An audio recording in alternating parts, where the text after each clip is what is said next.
Hello friends, एक बार फिर से आपका अपना स्टडी पॉइंट चैनल पर आपका तहे दिल से स्वागत है। तो फ्रेंड्स, आज के इस वीडियो में हम सीखने वाले हैं हिंदी को पढ़ना, यानी कि हिंदी का पाठ पढ़ना सीखेंगे। तो पाठ का नाम है एनी बीसेंट। हम पाठ को पढ़कर सीखेंगे एनी बीसेंट के बारे में।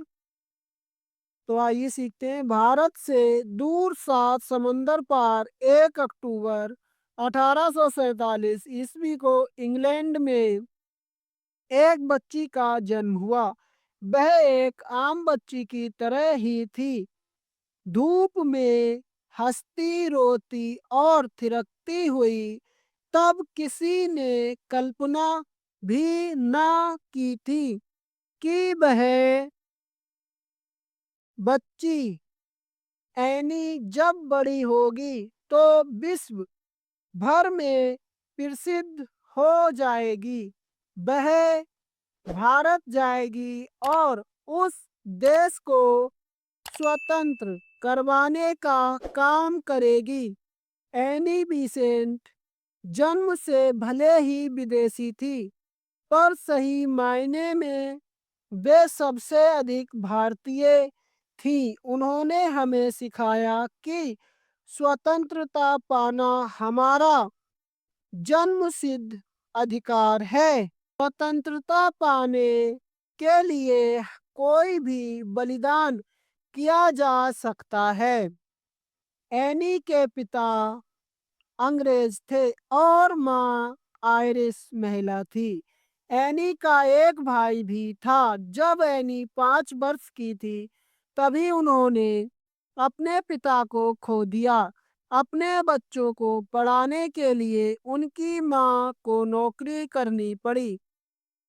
उस समय की परंपरा के अनुसार एनी का विवाह कम उम्र में ही हो गया। सन 1867 में जब उनका विवाह एक पादरी रेवरेंड फ्रैंक बिसेंट से हुआ, तब वे 20 वर्ष की थीं।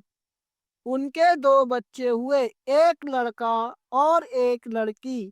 एक गृहिणी की तरह जीवन बिताने के अलावा वे और भी बहुत कुछ करना चाहती थीं। सन 1873 में एक चुनौती सामने आई। एनी अपने पति से अलग हो गई। पुत्र पति के साथ चला गया। पुत्री के पालन पोषण की जिम्मेदारी उन पर आ गई। एनी एक स्नेहपूर्ण माँ थी। बच्चे की उपस्थिति उनके लिए सुखदायक थी। निराशा से बचने के लिए एनी बीसेंट ने लिखना शुरू कर दिया।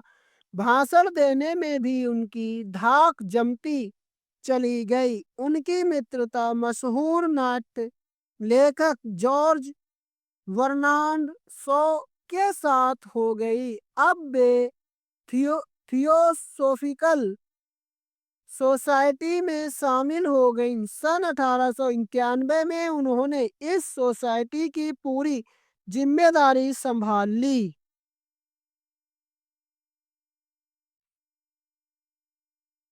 एनी बीसेंट 1893 ईस्वी में भारत आई। यहाँ उन्हें मद्रास शहर के अडयार क्षेत्र में एक आरामदेह घर मिल गया। उसमें एक बगीचा भी था। उसमें ढेर सारे पेड़ लगे हुए थे। यह स्थान समुद्र के निकट था।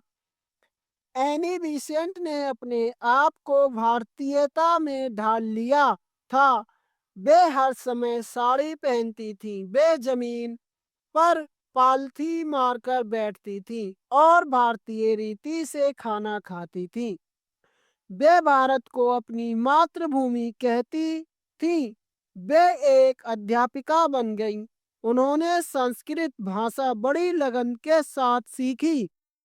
उन्होंने भगवत गीता का अनुवाद सरल अंग्रेजी में किया। उनकी यह पुस्तक बहुत लोकप्रिय हुई। उन्होंने बच्चों के लिए कहानियां भी लिखी। उनकी पहली कहानी थी Ganga and the river made. उन्होंने भारतीय युवाओं में देशभक्ति की भावना भरने का काम किया। भारतीय युवाओं के लिए एनी बेसेंट ने YMIA young mains Indian association की स्थापना की। उन्होंने भारत में स्काउट आंदोलन को बढ़ाया। बनारस में उन्होंने लड़कियों के लिए स्कूल की स्थापना की। आगे चलकर यह एक बहुत बड़ा महिला कॉलेज बन गया।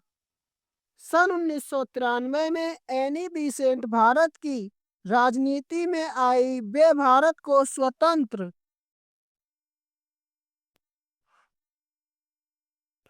कराने के काम में जुट गईं। स्वराज आंदोलन चलाने के लिए उन्होंने एक अखबार न्यू इंडिया शुरू किया। वे सभी को साथ लेकर चलती थी। सन 1917 में उन्हें भारतीय राष्ट्रीयता कांग्रेस का अध्यक्ष चुना गया। वे पहली महिला थीं जिन्हें कांग्रेस अध्यक्ष बनने का सम्मान मिला था। बहुत अधिक काम करने के कारण उनका स्वास्थ्य बिगड़ने लगा था।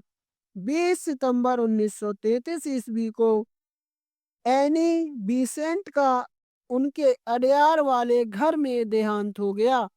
भारत के प्रथम प्रधानमंत्री पंडित जवाहरलाल नेहरू ने उनकी प्रशंसा करते हुए कहा था, इसमें कोई संदेह नहीं कि भारत के स्वतंत्रता संग्राम में उन्होंने महत्वपूर्ण भूमिका निभाई थी। वे ऐसी थीं जिन्होंने हमें अपनी संस्कृति पर गर्व करना सिखाया। भारत सहित संपूर्ण विश्व में एनी बेसेंट का नाम सदा आदर के साथ लिया जाता रहेगा। तो फ्रेंड्स, उम्मीद करता हूँ ये वीडियो आपको पसंद आई होगी। तो वीडियो को लाइक करें, शेयर करें और चैनल को सब्सक्राइब करें हमसे जुड़ने के लिए, ताकि आने वाला वीडियो सबसे पहले आप तक पहुंच सके और आप सीख सके लिखना और पढ़ना आपका अपना स्टडी पॉइंट चैनल के माध्यम से। तो इसी के साथ मिलते हैं नेक्स्ट वीडियो में।